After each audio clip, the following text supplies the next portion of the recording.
Since my mind was already thinking about this, I thought, why not do it the day after? The next step in this Final Fantasy XIII Audiocast is to start talking about the second installation in the series, Final Fantasy XIII-2. This is usually lauded as a superior installation in terms of being a game, and I would happen to agree with them. This is a game compared to the previous one. The previous one was like an interactive movie on rails. Before you get to the end, then they give you too much game and too little story, and it just falls apart. But it's still good. I love it still, but whatever. Then we get to this. I have just as many gripes with this one as I did with the other one. Do I have as much to praise about this one as I do with the other one? I don't think so. I might like this more as a game, but the previous one I like more as a story, which is funny. So let's talk about it. Now, the first gripe I have is the cover. Who's on the cover? Is it Sarah? I don't think it's Sarah. Is it Saz? No, it's not him either. This is Lightning. She's still on the cover. She has a new badass armor, and she's not the main character. She's not the main character. She's barely in it at all. So right away, the packaging is very misleading. Very, very, very, very misleading. So we play as Lightning in the very, very, very, very, very, very, very, very beginning tutorialness of the game, and that's it. She's gone. It's it. No more Lightning. No more. She's gone. So I would have argued that you should have put the actual playable characters on the cover.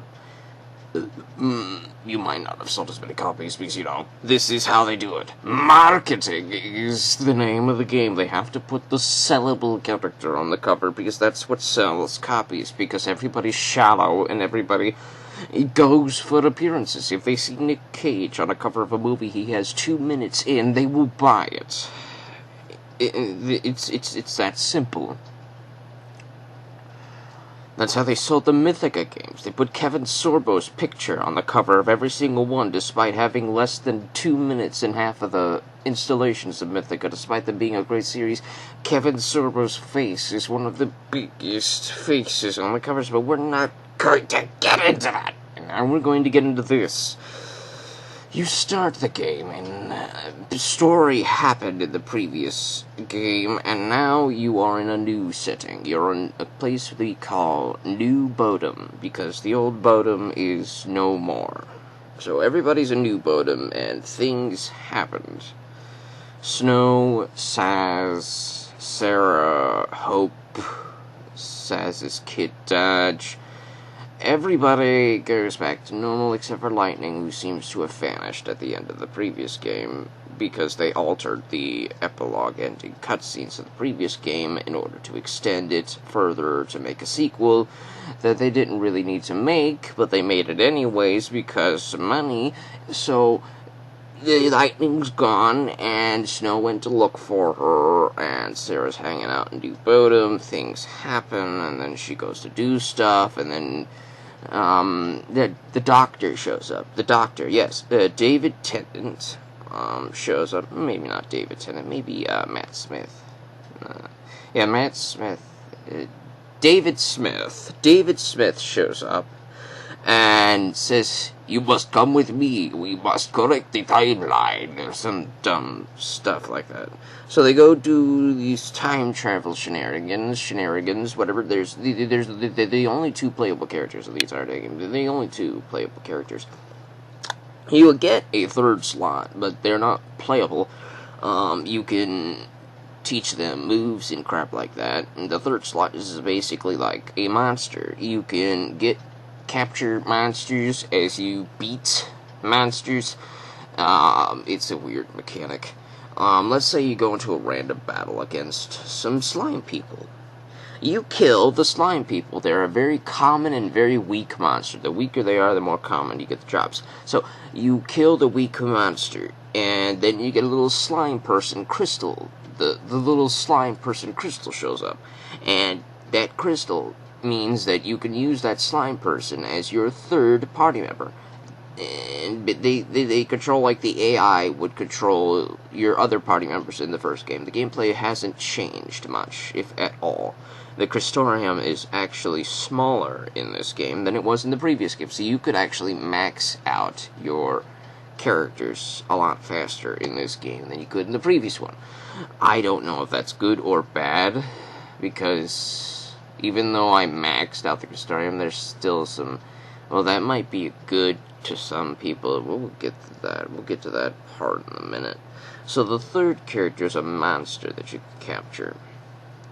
I never liked it. I never really used it. The third character is always programmed to be one of the 6 paradigm roles. So, for example, Mr. Slime Monster might be a Ravager, and then you might capture a Mr. Machine Man. The Mr. Machine Man is programmed to be a Sentinel, and then you capture... this little flying bat creature. The flying bat creature is a commando for some odd reason, and you might swap between them, you know. You can only have X amounts of these monsters as you can, so you swap between them. Hold on, I'm biting a nail.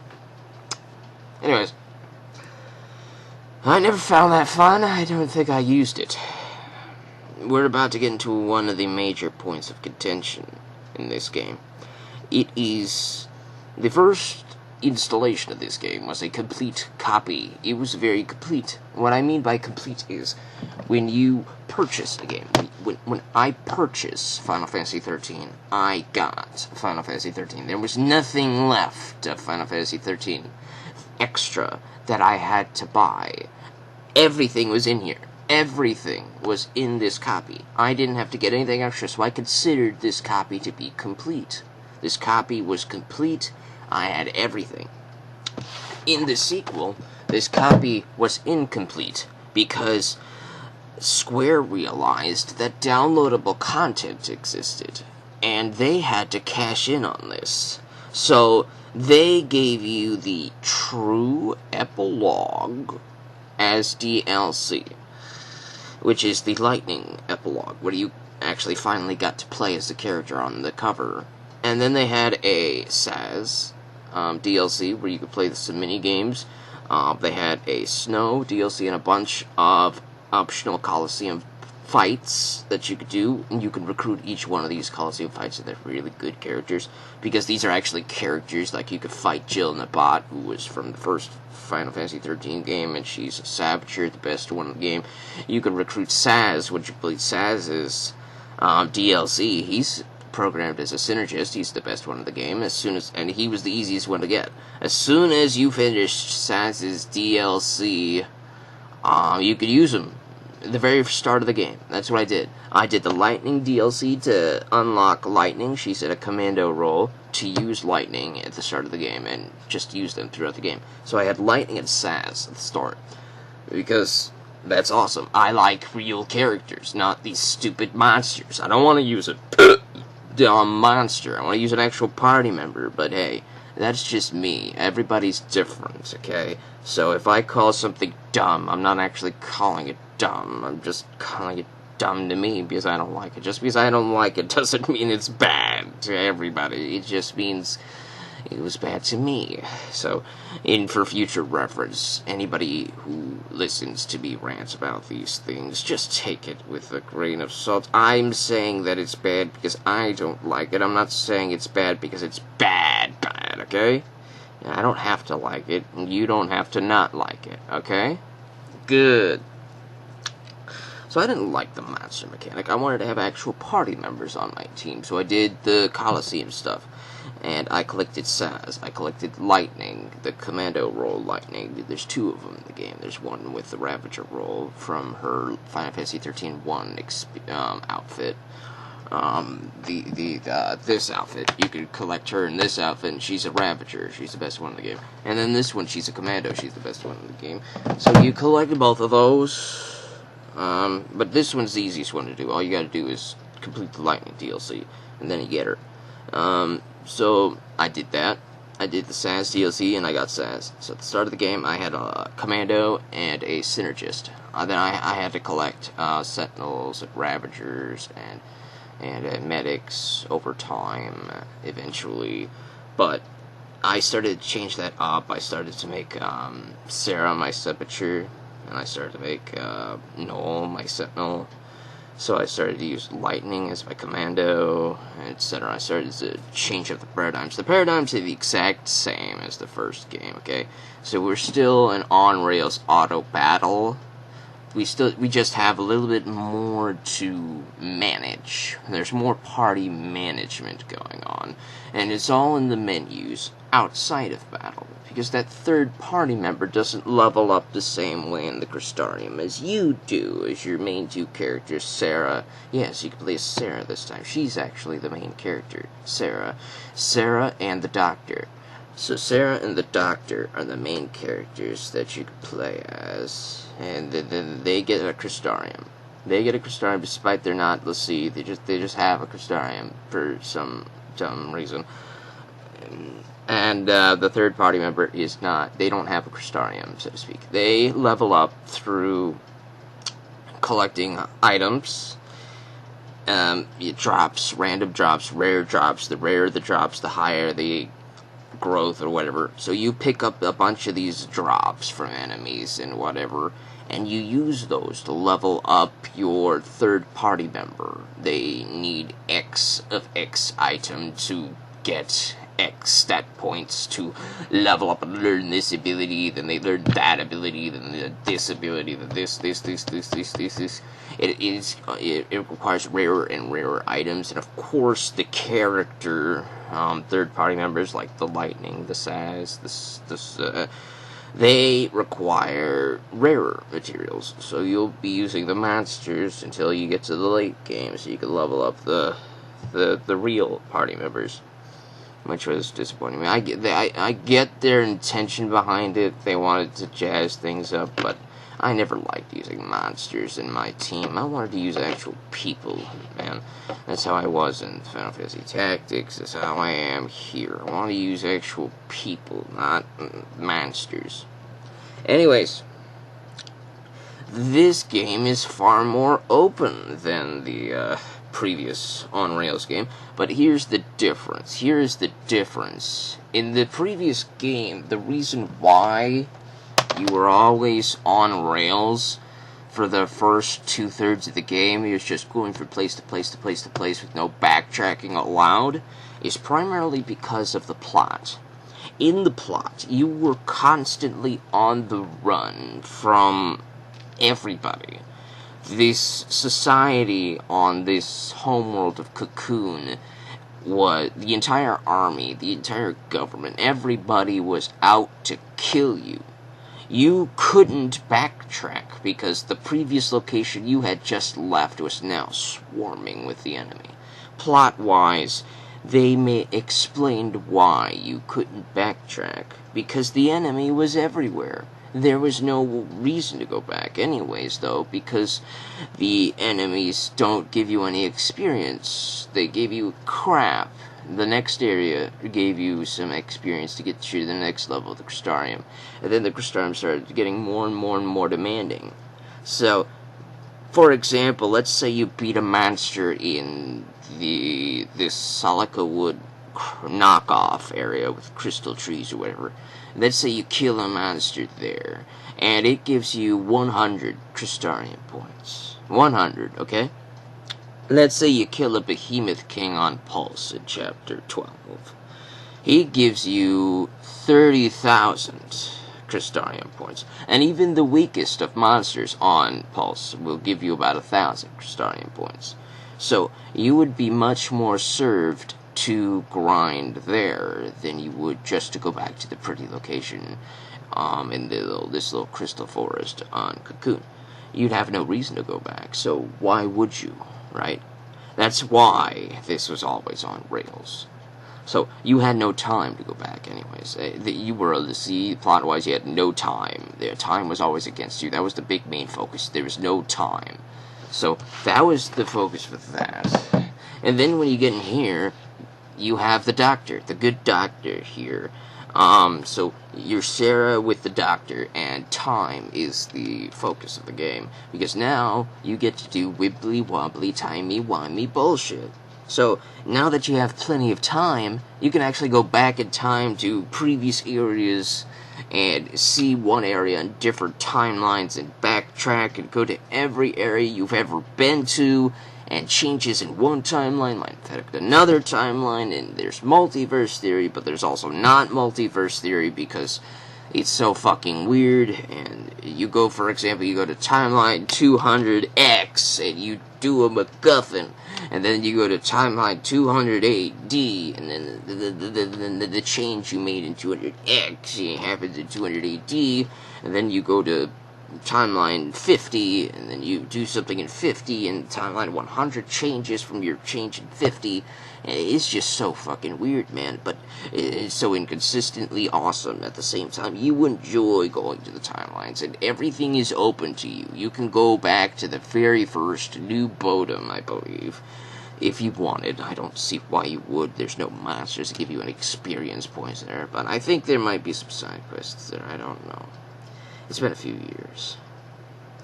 But this game is far more open than the other game. It felt like a game than the other one. The battle's still auto battle. You just have a little bit more party management, which is what a JRPG does. You manage parties sometimes. So there's far more emphasis on that third party member management and collecting those and planning ahead and getting all that stuff done. It's still easy as crap. Then once you beat the game, you could max your level up and do the DLC, or be as me, and I did both the SAS and the Lightning DLC right away. I redid the Lightning DLC at the end just to get the epilogue properly for the story.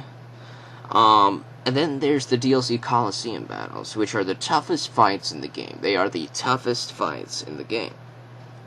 And you can collect each one of those little crystals to use them as your third party member. For example, there is a fight in the Coliseum, the DLC fight between Lightning and her, in this appearance, Lightning, and her commanding officer, Amodar. You fight both of them at once. They're very tough. They're very powerful. I would recommend that you max your Crystarium points before you fight them.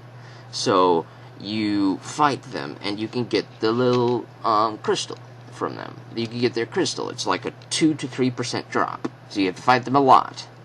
So, once you get the crystals, you can use them in battle. Amodar is a commando, and I had him replace Commando Lightning, because Lightning, this Lightning, and this outfit Lightning, is a Ravager.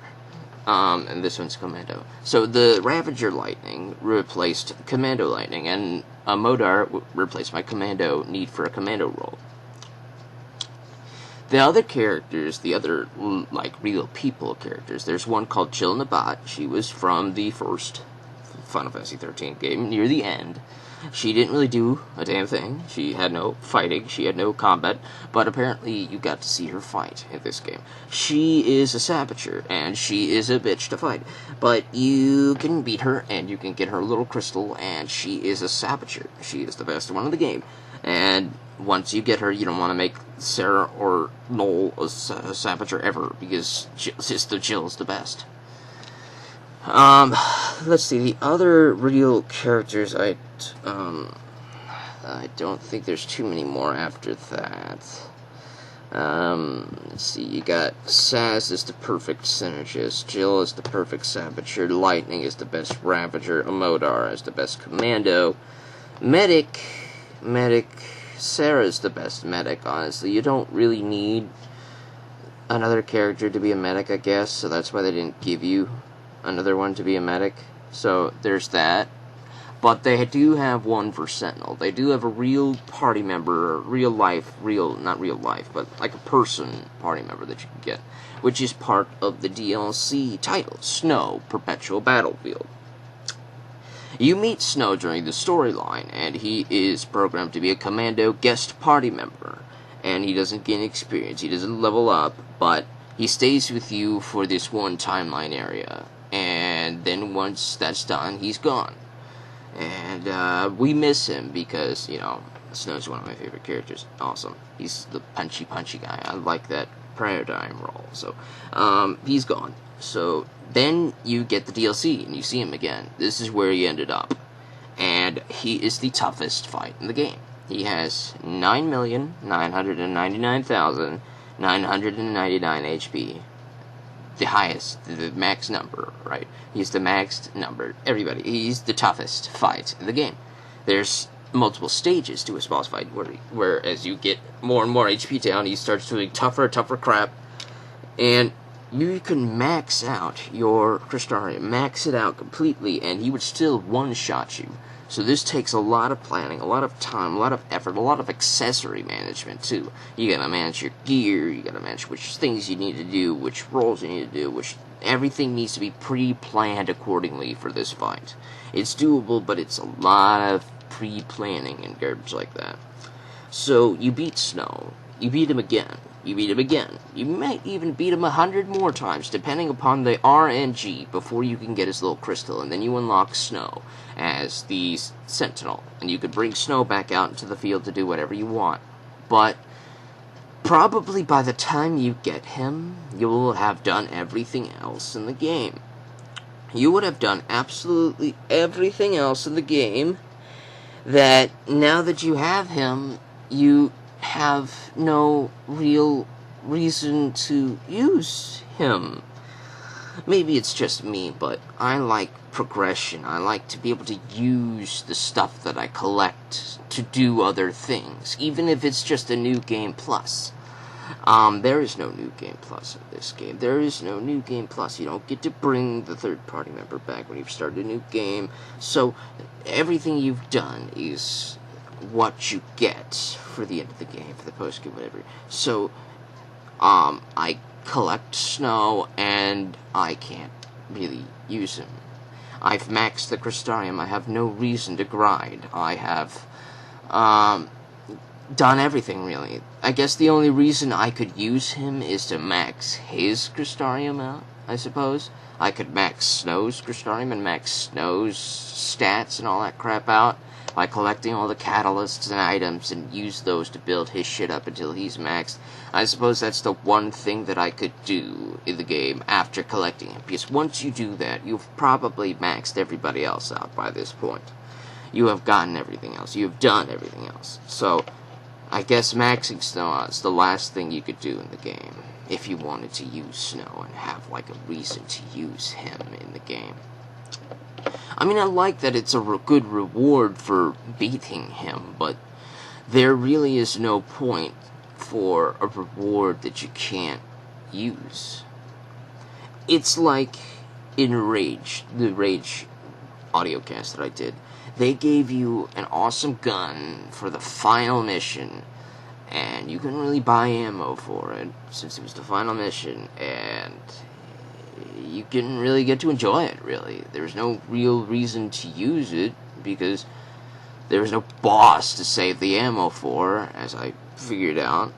It's like that, but even worse. It's like getting that gun after beating Rage, and then they get the credits. So, it's like, why do I have this gun? Why do I have it? I can't use it. So that's me with Snow here.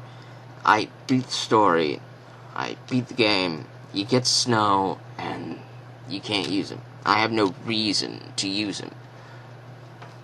This is why I support new game pluses in these JRPGs, because they tend to get like this. Once you beat they tend to have end game rewards and legendary items and weapons and equipment, but the story's beaten. You've beaten the final boss, so you have no real reason to use this gear to show off how strong you are now. So I suppose, instead, you would have a New Game Plus, where you take all of this gear into the new game and show off how strong you are now against all the bosses and everything, and just breeze through the game. I like New Game Plus. Chrono Trigger is one of the first ones that did this, and it was amazing. It was awesome. I wish this game did it, but it didn't. It didn't have one of those, which is disappointing to me. It was very, very, very disappointing. But let's get to the DLC griping for a moment here. You see, this game comes incomplete. If you don't have the DLC, then you don't get the true ending. You don't get to collect Saz, you don't get to collect Snow, Modar, the Ravager Lightning, Jildabad. You don't get to collect any of those people because they are all DLC characters. So, if you like having a real person as your party member, you had to get the DLC. Also, if you wanted the true ending, you had to get the DLC. And it's just... this game feels incomplete without the DLC. It feels incomplete. So you buy the DLC. It's nowadays it's pretty cheap. They have this big DLC bundle for like $12.99 that I picked up a couple years ago. $12.99. I actually paid like $5 for this game in actuality. So an extra $12.99 to get the DLC. Which comes with Snow, most of the Coliseum battles, Lightning, and the Saz DLC. It misses just one Coliseum fight, which is $1, so you're paying $13.99 in total, technically. And once you pay $13.99 or something like that, you get all the DLC, and then you get your game, and then your game is finally complete. Or is it? There's a lot of cosmetic items, some outfits, and things of that nature that match the timelines in the various worlds that you go to. So if you're one of those types of people who enjoyed like the outfit and weapon changes from like Kingdom Hearts, when you go to the various worlds you change your outfit to match that world. They kind of did that with Final Fantasy XIII too, but they made all those outfits DLC. They're cosmetic, they don't do a damn thing, they just look nice. And I think a lot of them were part of the $12.99 DLC bundle pack. So a lot of those outfits come with that pack, and you get to like change your outfit. You get this little futuristic outfit to go with the 600 AD level area, where this is this big futuristic tower or whatever, and you can just change your outfits. It's dumb, but they gave it to you. It's DLC, dumb DLC practices that I think should have been part of the main game. A lot of this should have been part of the main game. The only thing I think that you could justify as DLC would be the Saz part. The Saz part feels like a DLC. The Snow, Perpetual Battlefield, and all those extra super hard challenges feel like they should have been regular challenges in the main game. The Lightning epilogue should have actually been the epilogue and the ending in the main game, since, Lightning should bookend the game. She's in the beginning of the game. Hello? So just bookend the game with her. Have her play at the start and have her play in the end, and just do it like that. But whatever. It is what it is. So you have to buy the DLC to get the complete game. And as far as I'm aware, then the Lightning Returns doesn't do this. I beat Lightning Returns, so I know it doesn't do this. So this is the only entry in the trilogy, if you plan to play these games, that has this dumb DLC practice. You're not going to get the complete game unless you get the DLC. Particularly the Lightning one. So if I had to tell you the DLC that's the most priority to get, it'd be the Lightning one. But I would recommend you get them all, honestly, because a lot of it's a lot of fun.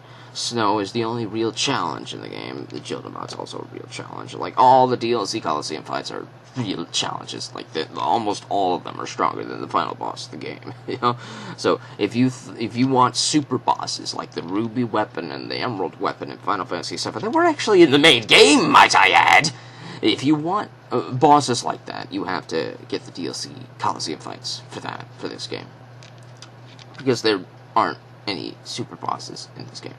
Because they wanted to be sellouts and make a bunch of DLC so they could make money. And it worked because people buy it, because people want a complete copy.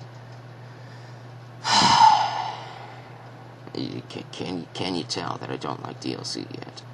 Can you tell? Now, if they made a version of Final Fantasy XIII-2, they call it like Final Fantasy XIII-2 Complete. I don't know if they did or not for the PlayStation 3. They might have done it for the 360. I don't have a 360. They might have done it for the PlayStation 4 era. I don't know. But for this wave, they didn't have that. They didn't have that. They just had the basic 13.2, and then you had to buy the DLC. So you and the Doctor are the only people who get story. So you do that, you beat the story, and it ends on a dumb-ass cliffhanger. Because, of course, they made this a series now. And you could, this game is progressively worse and worse in terms of story. Because I didn't care about a lot of this as I did in the first installation. I will say one thing. Bartandalus in the first Final Fantasy XIII, who's the main antagonist of this game, Bartandalus and Cid, they are garbage antagonists compared to the antagonists in this one. I would say that Final Fantasy XIII-2 has the better antagonist. Caius Ballad is amazing. He has really good story for him. He is like the Loki of Final Fantasy villains. He stands out. I don't know how much else to say other than to spoil his story, so let's go into some story time. Caius Ballad is from the end of time, yet he's also not from the end of time. He is from far into the past, way into the past, and he was part of this old ancient clan where he was given the heart of chaos, which made him unkillable. He is immortal. He cannot die, no matter how much he might want to, and he is meant to protect this Cirrus, Yule. The Yule is like this prophet of time who gets to predict prophecies in the future, and if you make any sort of change to the timeline, she is forced to see the prophecy for how the timeline will change. And this kind of shortens her lifespan each time she sees a prophecy, each time she sees the future, or changes the timeline, whatever. And she usually dies young, and then she gets a reincarnation who looks exactly like her. So Caius, being immortal, has had to care for Yule and watch her grow up and die, grow up and die, grow up and die, grow up and die, grow up and die, grow up and die, grow up and die, X about 10,000 more times. It's the exact same Yule in terms of, like, appearance. But each Yule was different. One Yule loved to sing. One Yule loved to collect flowers. One Yule read books. One Yule danced. Each one was a different person. Caius got to know each one, and over the time, watching each Yule die broke his heart and his reason for existence, and he started this crusade to go to the keeper of the timeline, or whatever, this goddess of time, I don't know, Etro, they call her. So he wanted to go there to kill her, to just end time. Just end time.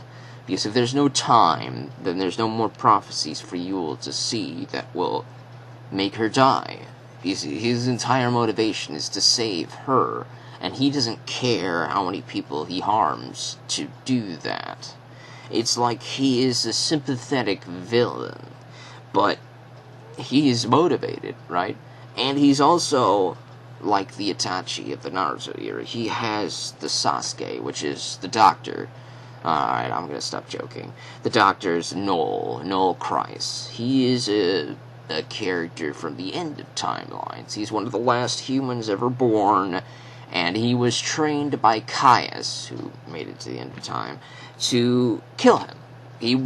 Caius wants Noel to kill him, to stab his heart, because his heart is the heart of Etro, the timeline and all that stuff. All that he has been doing has been like this suicidal run to force Noel into stopping him. He wants Noel to kill him. He knew Noel would eventually make his way to the battlefield where he's been fighting lightning at the end of time, or outside the boundaries of time, or whatever. He knew Noel would get there, and he wanted Noel to kill him. And he would force Noel to do this. And eventually, this does happen. And what happens next is going to be in the next installation. But I would say that at least in regards to antagonists, Final Fantasy XIII-2 did it right. In fact, I would say that Caius is a superior antagonist to, say, Golbez. He's a superior antagonist to Exdeath. He's a superior antagonist to Ultimecia. We barely see Ultimecia in Final Fantasy VIII, but hey, I'd say Caius Ballad is a superior antagonist to her as well. I would probably even say he's a superior antagonist to Sephiroth. Sephiroth has a cooler design, he looks cooler, he sounds cooler, he dresses cooler. So while Sephiroth might be like the more popular villain, I would say that Caius, in terms of story and motivations, he is better than Sephiroth in that area. I wouldn't say he's a better character than Kuja. Kuja has a very sympathetic storyline. I really liked him. I would say that he is superior to Vayne Solidor of Final Fantasy XII. He is definitely superior to the Bartandalis in Final Fantasy XIII-1. Caius is like a standout, breakout villain here. At least in terms of, for my personal tastes. This has a decent story, it has decent character, it's just weaker all around compared to the first one. Because this feels like a tacked-on story that didn't need to be here. The first game had a solid ending. It didn't have a cliffhanger. They actually had to alter the ending of this game just to justify this game's existence. Which is the common practice nowadays, I guess. This has been a Rant Files on Final Fantasy XIII-2, the audiocast. If you've made it this far, thank you. I noticed that I gained 3 subscribers yesterday. 3, woohoo, yeah, whatever. If you're big time, you probably gain hundreds of thousands a day, woohoo. But to me, I don't care if I had 1 million subscribers. Every single one that I would gain, I would like to thank each one of you personally if I could. But like every single one is a number that increases my overall number, no matter how big it gets, no matter how many per day would join. That one number that you chose to add to the total by clicking subscribe is something I want to say thank you for. Thank you, man. I know these videos are shit. I know the quality is shit. I know the resolution is shit. But you chose to subscribe anyways. Thank you. And maybe like the video and make a comment. That might help as well. Remember, be imaginative.